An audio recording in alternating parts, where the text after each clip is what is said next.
Je n'avais jamais imaginé que ma vie paisible serait si brusquement bouleversée. C'était un jeudi soir comme les autres. Moi, Maria, j'étais assise sur le canapé du salon, me détendant après une longue journée de travail. Miguel, mon mari depuis 12 ans, était sorti boire un verre avec ses amis du bureau, comme il le faisait chaque semaine. J'ai regardé l'horloge, 22h30.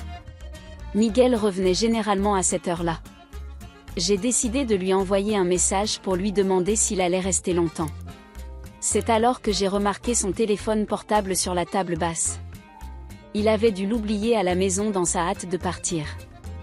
Je me suis dit, c'est bizarre. Miguel n'a jamais oublié son téléphone portable. C'était pratiquement le prolongement de son bras. La curiosité m'envahit. J'ai hésité un instant, mais quelque chose en moi m'a poussé à prendre l'appareil. Le cœur battant, j'ai déverrouillé l'écran. Je connaissais le mot de passe, bien sûr. Nous étions mariés, nous n'avions pas de secret. C'est du moins ce que je pensais. J'ai ouvert l'application de messagerie et j'ai commencé à faire défiler la liste des conversations. Rien ne sortait de l'ordinaire jusqu'à ce que... Mon amour, j'ai hâte de te voir demain. Le message provenait d'une certaine Lucia. J'ai senti mon estomac se retourner. Les mains tremblantes, j'ai cliqué sur la conversation. S'ensuit une avalanche de messages passionnés, de photos intimes et de projets de rencontres secrètes. Il n'y avait aucun doute, Miguel me trompait avec une collègue de travail. Non, ce n'est pas possible, me dis-je, les larmes aux yeux. J'ai lu et relu les messages, cherchant désespérément une autre explication. Mais je ne pouvais nier la réalité qui se dressait devant moi. Des flashbacks des derniers mois ont envahi mon esprit. Les heures supplémentaires au travail, les voyages d'affaires plus fréquents, le détachement émotionnel. Tout s'explique maintenant. Comment ai-je pu être aussi aveugle? J'ai entendu le cliquetis de la clé dans la porte. Miguel arrivait. J'ai rapidement reposé mon téléphone portable sur la table et j'ai couru jusqu'à la salle de bain. J'avais besoin d'un moment pour me ressaisir. Maria? Tu es là, j'ai entendu Miguel l'appeler. Je suis dans la salle de bain, j'arrive tout de suite, répondis-je en essayant de garder une voix stable. J'ai regardé mon reflet dans le miroir. Mes yeux étaient rouges et gonflés. J'ai pris plusieurs respirations profondes, essayant de calmer mon cœur qui battait de manière incontrôlée. Lorsque je suis sortie de la salle de bain, Miguel était dans la cuisine, en train de prendre une bière dans le frigo. « Comment s'est passée la soirée avec tes amis ?» demandai-je en forçant un sourire. « Ah, comme d'habitude. Quelques bières, un peu de conversation. » répondit-il distraitement, sans me regarder dans les yeux. À ce moment-là, chaque mot qui sortait de sa bouche ressemblait à un mensonge. J'avais envie de crier, de pleurer, de l'affronter sur le champ. Mais quelque chose m'en a empêché. Une voix intérieure me dit d'attendre, de réfléchir calmement. Je suis fatiguée, je vais dormir, dis-je en me dirigeant vers la chambre. Déjà? C'est bon, je vais juste regarder un peu plus la télé, a-t-il répondu. Allongé dans mon lit, 1000 pensées me traversent l'esprit. Comment faire face à cette découverte? Que faire ensuite? Une chose est sûre, ma vie ne sera plus jamais la même. Voulez-vous que je passe au sujet suivant ou que je refasse celui-ci plus en détail? Cela fait 3 jours que j'ai appris la trahison de Miguel. 3 jours à faire semblant d'être normal, de sourires forcés et de conversations superficielles. Chaque moment passé avec lui était une torture. Mais je savais que je devais être patiente, stratégique. J'ai décidé de le confronter au cours du dîner du samedi. C'était notre tradition, tous les samedis soirs, nous préparions ensemble un repas élaboré. Ironiquement, Miguel a proposé de préparer mon plat préféré, les chili en nogada. Bien sûr, mon amour. Ce serait parfait, répondis-je, sentant le goût amer du mot amour dans ma bouche. L'après-midi se prolongea. Tandis que nous coupions les ingrédients côte à côte dans la cuisine, je répétais mentalement comment j'allais aborder le sujet. Miguel ne semblait pas s'en préoccuper, fredonnant tout en préparant la garniture au chili. Je lui ai demandé avec désinvolture comment allait Lucia, tout en observant sa réaction du coin de l'œil. Miguel s'est figé un instant, manquant de faire tomber sa cuillère. Lucia? Quelle Lucia? Ta collègue de travail, ai-je répondu en gardant un ton neutre, je pensais bien la connaître, vu le nombre de fois où vous parlez tous les deux. Le visage de Miguel pâlit. Qu'est-ce que tu racontes, Maria? J'ai pris une grande inspiration. C'était maintenant ou jamais, je pense que nous devrions nous asseoir, Miguel. Nous avons beaucoup de choses à nous dire. Nous avons laissé la nourriture à moitié terminée et nous nous sommes dirigés vers la table à manger. L'air était lourd de tension. Miguel se déplaçait mal à l'aise sur sa chaise, évitant mon regard. J'ai vu les messages sur ton téléphone portable, commençai-je, la voix étonnamment calme. Je sais pour toi et Lucia. Maria, je peux t'expliquer. Commença-t-il, mais je l'interrompis. Expliquer quoi, Miguel? Les photos? Les projets de rencontres secrètes? Les « je t'aime » échangés? Ces tentatives de dénégation sont mortes sur ses lèvres. La panique dans ses yeux confirmait tout ce que je savais déjà. Depuis combien de temps cela dure-t-il? Demandai-je, sentant la colère monter en moi. Miguel hésite. 6 mois, murmura-t-il enfin. 6 mois. Une demi-année. Le temps qu'il nous a fallu pour choisir notre nouvelle maison. Le temps que j'ai passé à préparer notre voyage de vacances. Pourquoi? C'est tout ce que j'ai réussi à demander, ma voix tremblant légèrement. Je ne sais pas, a-t-il balbutié. C'est arrivé sans que je m'en rende compte. Lucia et moi avons travaillé ensemble sur un projet, nous avons passé beaucoup de temps ensemble et... Les choses ont évolué. Évolué, ai-je répété, incrédule. Nos 12 années de mariage n'ont-elles rien signifié pour toi? Bien sûr que si. S'exclame-t-il. Maria, je t'aime. C'était une erreur, je le sais, mais on peut s'en remettre. On peut se faire conseiller par un couple, recommencer à zéro. Je laisse échapper un rire amer. Recommencer? Miguel, tu as détruit tout ce que nous avions. Comment pourrais-je te faire confiance à nouveau? S'il te plaît, Maria, supplie-t-il, les larmes aux yeux. Donne-moi une chance. Je romprai avec Lucia, je changerai de travail s'il le faut. Je ferai tout pour sauver notre mariage. J'ai regardé l'homme en face de moi. L'homme que j'aimais, qui avait juré de m'aimer et de me respecter jusqu'à ce que la mort nous sépare. Maintenant, il semblait être un étranger. J'ai besoin de temps, dit-il enfin. Le temps de réfléchir, d'assimiler tout cela. Miguel acquiesça, l'air soulagé de ne pas avoir reçu un refus immédiat. Je vois. Prenez votre temps. Je serai là quand tu seras prêt à parler. Je me suis levée de table, laissant derrière moi un dîner inachevé et un mari en larmes. En montant les escaliers jusqu'à notre chambre, une chose était claire dans mon esprit, rien ne serait plus jamais pareil. Cette nuit-là, seule dans le lit que nous partagions, j'ai planifié mes prochaines étapes. Miguel avait dévoilé ses cartes, c'était maintenant à moi de jouer. Après la confrontation avec Miguel, j'ai passé des jours dans un tourbillon d'émotions. Colère, tristesse, déception, tout s'est mélangé dans ma poitrine, me laissant épuisée. Mais au fil des jours, un nouveau sentiment est apparu, la détermination. Si c'est ainsi qu'il veut jouer, me suis-je dit, alors jouons. Par un mardi ensoleillé, j'ai pris ma décision.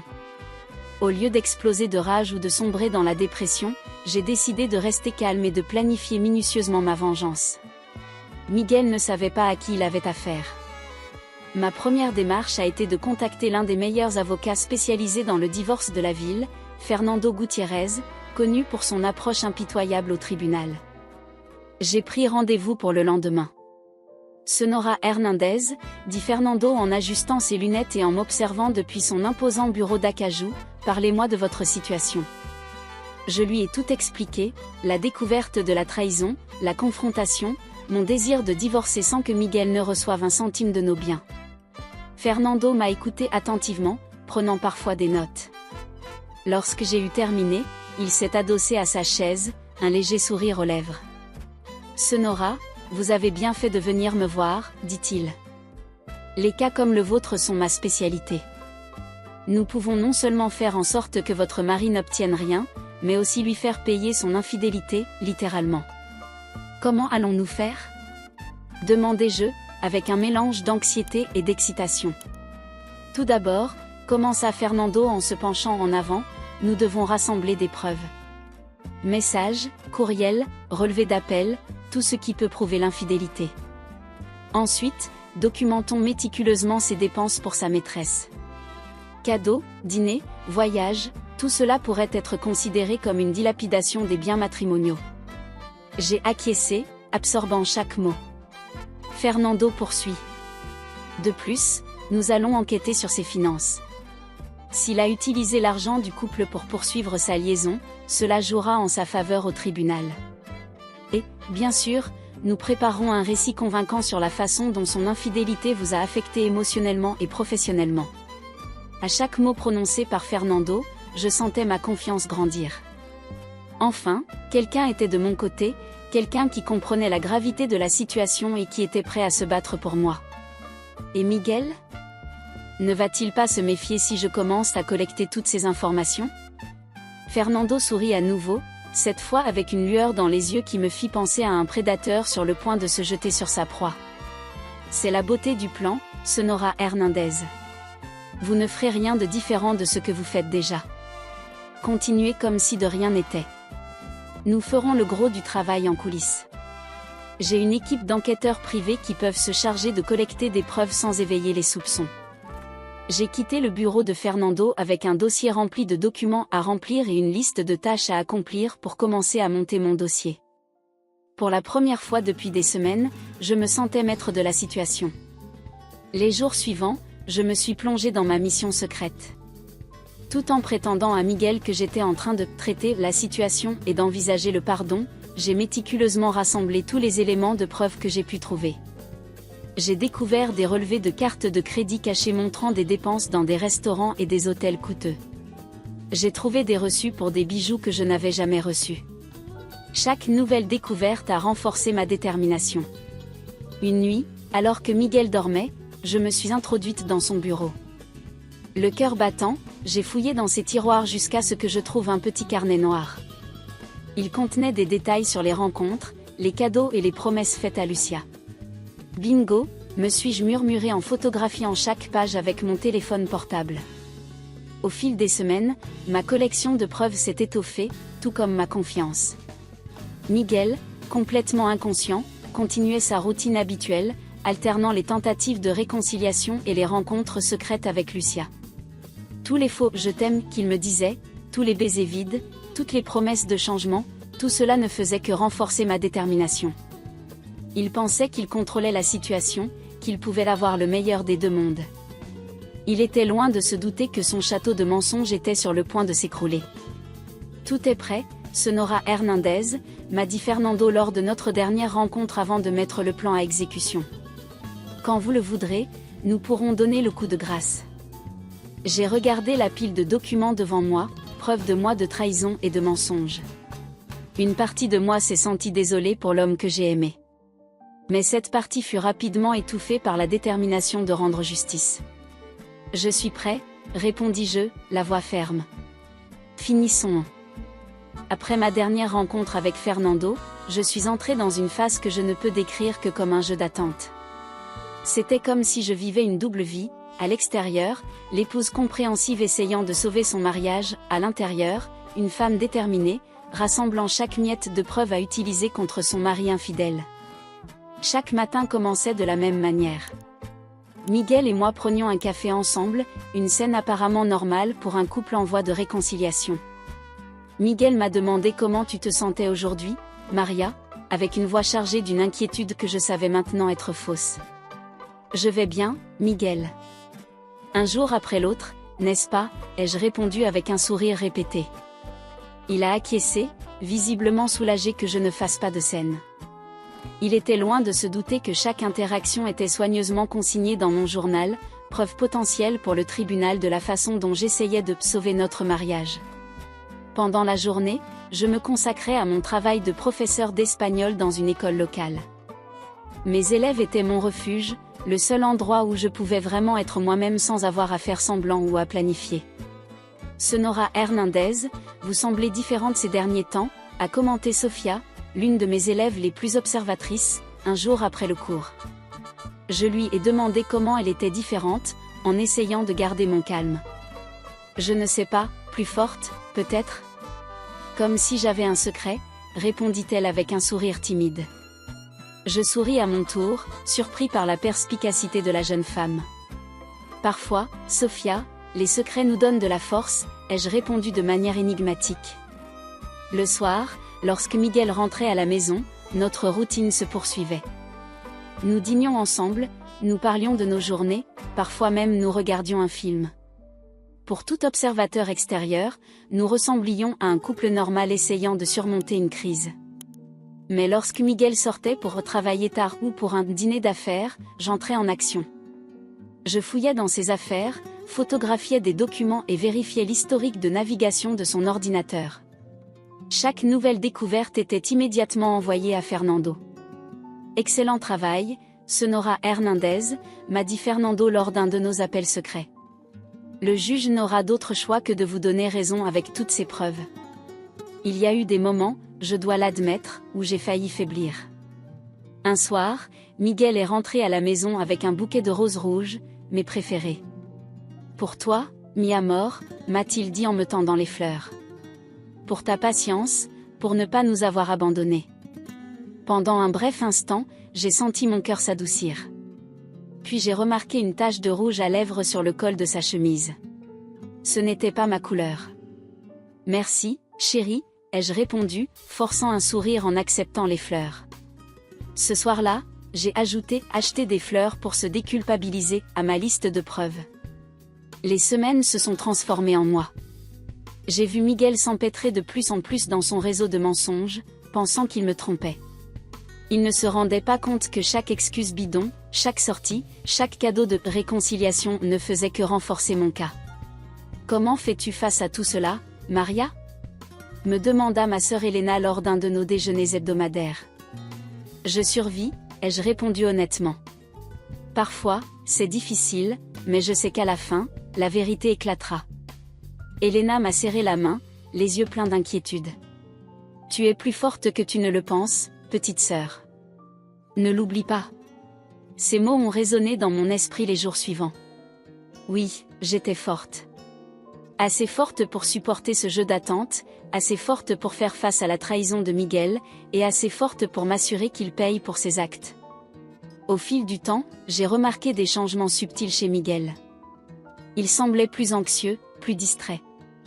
Parfois, je le surprenais à me regarder avec une expression mêlant la culpabilité et la peur. Je lui demandais alors, en feignant l'innocence, « Tout va bien, Miguel ?» « Oui, bien sûr », répond-il rapidement en détournant le regard. « C'est juste, du stress au travail, tu sais. » Je savais que le siège se rapprochait. Miguel sentait que quelque chose n'allait pas, mais il n'arrivait pas à savoir quoi.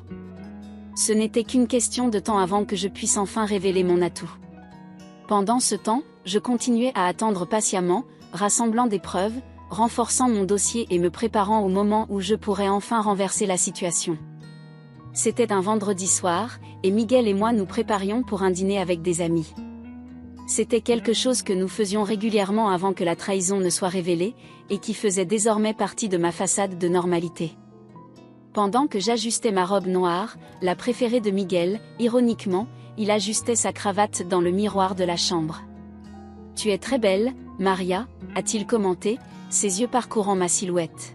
« Merci », répondis-je sèchement, ignorant le compliment, « nous serons en retard si nous ne partons pas rapidement. » Le restaurant que nous avions choisi était l'un des plus élégants de la ville. Nos amis, Javier et Carmen, nous attendaient déjà à la table lorsque nous sommes arrivés. Nous avons échangé des accolades et des baisers, comme si tout allait bien dans notre monde. « Miguel, Maria. C'est bon de te voir », s'exclame Carmen, dont le sourire éclatant contraste avec la tension que je ressens à l'intérieur. Nous nous sommes assises et la conversation s'est déroulée naturellement, arrosée de vin rouge et entrecoupée de rires occasionnels. Je jouais parfaitement mon rôle, souriant au bon moment, faisant des commentaires appropriés. Miguel, quant à lui, semblait détendu, sa main se posant de temps en temps sur la mienne à table, un geste qui me réchauffait le cœur, mais qui me donnait maintenant la nausée. C'est au moment du dessert que tout a basculé. Le téléphone portable de Miguel a vibré dans sa poche. Il le prit, regarda l'écran et changea radicalement d'expression. « Excusez-moi » a-t-il marmonné, se levant brusquement et s'éloignant de la table. Je l'ai regardé se diriger vers un coin reculé du restaurant, sa posture tendue alors qu'il parlait au téléphone. Même de loin, je pouvais voir son visage pâlir. « Tout va bien avec Miguel ?» demanda Javier, remarquant mon regard fixe. « Je n'en doute pas » répondis-je en forçant un sourire. Il s'agit probablement d'une urgence professionnelle. Lorsque Miguel revint à la table, il était visiblement ébranlé. Ses mains tremblaient légèrement alors qu'il reprenait son verre de vin.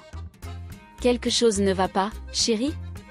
demandai-je, ma voix douce masquant la curiosité qui m'habitait. « Rien d'important » répondit-il rapidement, évitant mon regard. « Juste, un contretemps au bureau. » Le reste de la soirée se déroula dans une atmosphère étrange. Miguel était distant, ne répondant que par des monosyllabes aux tentatives de conversation de nos amis.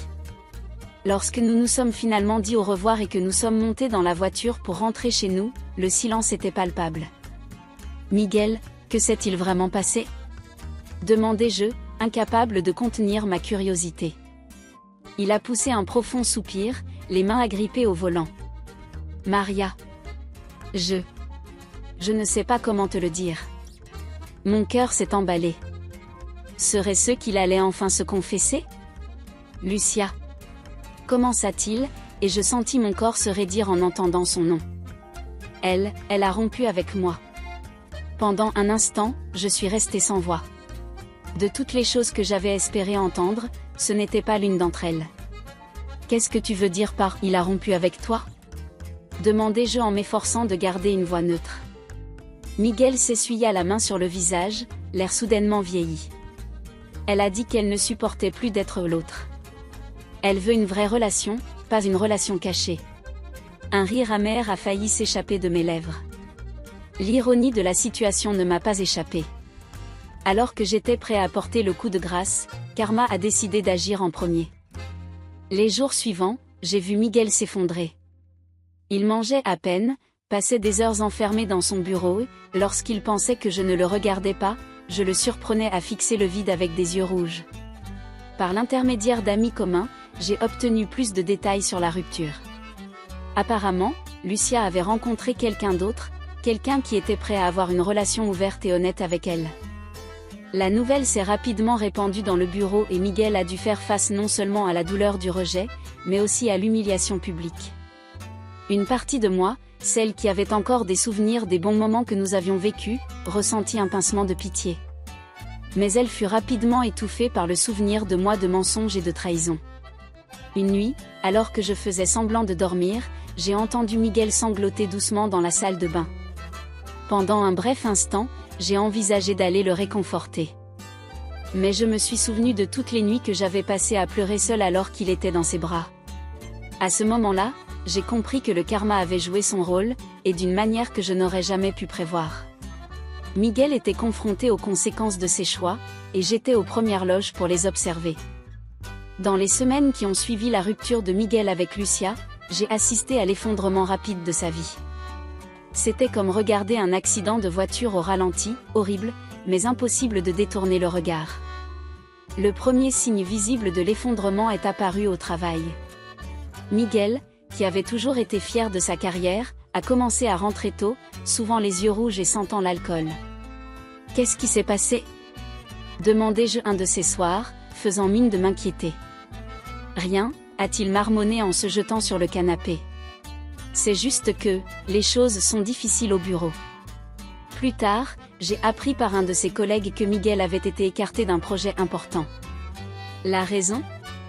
Sa relation avec Lucia avait créé un environnement de travail inconfortable. À la maison, la situation n'est pas meilleure. Miguel oscillait entre des périodes de silence déprimé et des accès de rage.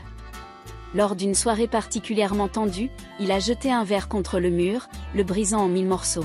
« Miguel » me suis-je exclamé, vraiment effrayé. « Qu'est-ce qui te prend ?» Il s'est tourné vers moi, les yeux remplis d'un mélange de colère et de désespoir que je n'avais jamais vu auparavant. « Tu ne comprends pas, Maria. J'ai tout perdu. Tout. À ce moment-là, j'ai dû lutter contre l'envie de crier à mon tour, de lui jeter à la figure que tout était de sa faute. Au lieu de cela, j'ai pris une profonde inspiration et j'ai dit calmement, il est peut-être temps que nous recherchions une aide professionnelle, Miguel. Il a accepté à contre-séure et nous avons commencé à assister à des séances de thérapie de couple. C'était surréaliste d'être assis à côté de lui, de l'écouter dire à quel point il était perdu et désolé, tout en sachant que j'attendais juste le bon moment pour le quitter. Au cours de l'une de ces séances, le thérapeute nous a demandé de faire un exercice d'honnêteté totale. Miguel a été le premier à parler. Maria, commença-t-il, la voix tremblante, je sais que je t'ai fait beaucoup de mal. Ce que j'ai fait, la liaison avec Lucia, est impardonnable. Mais je veux que tu saches que tu es la seule que j'aime vraiment. Ça a toujours été toi. Je l'ai regardé, j'ai vu les larmes dans ses yeux et je n'ai rien ressenti. Là où il y avait eu de l'amour, il n'y avait plus qu'un vide froid. C'est à mon tour d'être honnête, dis-je, d'une voix étonnamment ferme. Miguel, je ne te crois pas. Je ne crois pas à ton repentir, je ne crois pas à ton amour. Tu as détruit tout ce que nous avions. L'expression de choc sur son visage m'a presque fait rire. Pensait-il vraiment que quelques larmes et quelques mots gentils suffiraient ? En dehors de la thérapie, les choses continuèrent à empirer pour Miguel. Ses amis, qu'il avait autrefois admirés, l'évitaient désormais. Lors d'une fête d'anniversaire à laquelle nous étions invités, j'ai senti les regards de pitié dirigés vers moi et ceux de désapprobation vers lui. « Comment fais-tu face à tout cela, ma chère ?» a demandé Elena, l'hôtesse, en m'attirant dans un coin. « Je survis », répondis-je en me présentant comme une épouse forte et compréhensive. Jour après jour. Elena m'a serré la main, les yeux pleins de sympathie. « Tu es une sainte, Maria. Après tout ce qu'il a fait. » Pendant ce temps, à l'autre bout de la pièce, j'ai vu Miguel essayer d'engager la conversation avec certains de ses collègues de travail. Ils lui ont répondu poliment, mais il était clair qu'ils étaient mal à l'aise. Au bout de quelques minutes, ils se sont excusés et sont partis, laissant Miguel seul avec son verre de whisky. Au fil des jours, j'ai vu Miguel perdre non seulement le respect des autres, mais aussi le respect de lui-même. Il a commencé à négliger son apparence, à se laisser pousser la barbe et à porter les mêmes vêtements pendant des jours. Un matin, je l'ai trouvé endormi sur le canapé, entouré de bouteilles de bière vides. À côté de lui, son téléphone portable clignotait avec des messages non lus, probablement du travail, lui demandant pourquoi il n'était pas venu. À ce moment-là, en regardant l'homme échevelé et ivre sur le canapé, j'avais du mal à reconnaître le Miguel que j'avais aimé pendant tant d'années. C'était comme si ce Miguel était mort, remplacé par cette coquille vide et pathétique. « Miguel » appelai-je en le poussant doucement. « Réveille-toi. Tu dois aller travailler. » Il ouvre lentement les yeux, cligne des yeux, confus. « Maria ? Quelle heure est-il ? » « Assez tard pour que tu aies de sérieux ennuis au travail, » répondis-je, la voix neutre. Il s'est assis brusquement en gémissant et en se tenant la tête. « Merde, merde, merde. » Alors que je le regardais courir dans la douche, trébuchant et jurant, j'ai ressenti un étrange mélange d'émotions. Une partie de moi voulait l'aider, s'occuper de lui comme je l'avais fait pendant tant d'années. Mais une autre partie, celle qui avait été trahie et blessée, éprouvait une sombre satisfaction à voir son désespoir. Cette nuit-là, pendant que Miguel dormait, j'ai téléphoné à Fernando. Je lui ai dit simplement, c'est le moment. Finissons. Le matin où j'ai décidé de donner le coup de grâce s'est levé ensoleillé, contrastant fortement avec le maelstrom d'émotions que je ressentais à l'intérieur. Miguel était parti tôt au travail, l'air plus abattu que jamais. Il était loin de se douter que ce serait le dernier jour de notre vie normale. Dès que j'ai entendu la porte se refermer, j'ai appelé Fernando. « Tout est prêt, Sonora Hernandez », m'a-t-il assuré. Les papiers du divorce seront remis à Miguel à son bureau cet après-midi. J'ai senti un frisson me parcourir l'échine. C'était réel. C'était vraiment en train de se produire. Et les preuves ? Demandai-je, la voix légèrement tremblante. Toutes sont cataloguées et prêtes à être présentées au juge, a répondu Fernando. Avec ce que nous avons, Miguel n'aura aucune chance de contester. Il n'aura pas un centime de vos biens. J'ai passé le reste de la matinée dans un état d'anxiété contrôlée.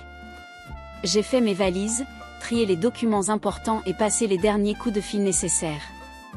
À 14 heures, j'ai reçu le message que j'attendais. Papier livré. Il est au courant. Mon cœur s'est emballé. Ce n'était plus qu'une question de temps avant que Miguel n'arrive à la maison, probablement furieux et confus. À 16h30, j'ai entendu la voiture de Miguel se garer dans le garage. J'ai respiré profondément, me préparant à l'affrontement final. La porte s'ouvrit avec fracas. Miguel entra, son visage était un masque de colère et d'incrédulité. « Maria! Qu'est-ce que c'est que ça ?» a-t-il crié en brandissant les papiers du divorce. Je garde mon calme et le regarde droit dans les yeux. C'est exactement ce à quoi ça ressemble, Miguel. Je demande le divorce. Mais qu'en est-il de toute cette thérapie ? Je croyais qu'on essayait d'arranger les choses, balbutia-t-il, la colère cédant la place à la confusion. Il n'y avait rien à arranger, Miguel, répondis-je calmement. Pendant que tu pensais me tromper, je me préparais à ce moment. J'ai vu la réalisation se former lentement dans ses yeux. Tu avais prévu ça depuis le début ? J'ai acquiescé. J'ai hoché la tête. Chaque moment depuis que j'ai appris pour Lucia.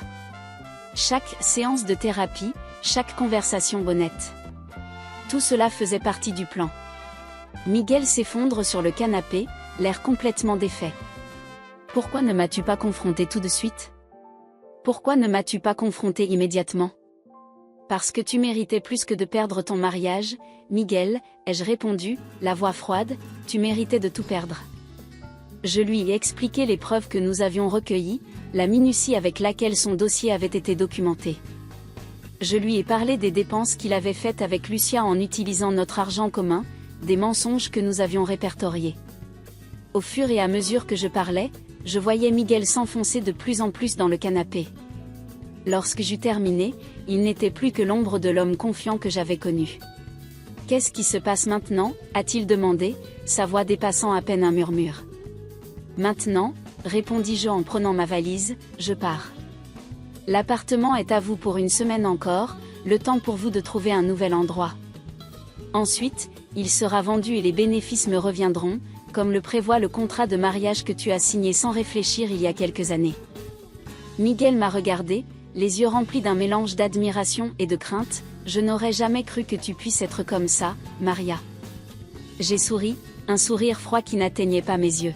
« Il y a beaucoup de choses sur moi que tu n'as jamais su, Miguel.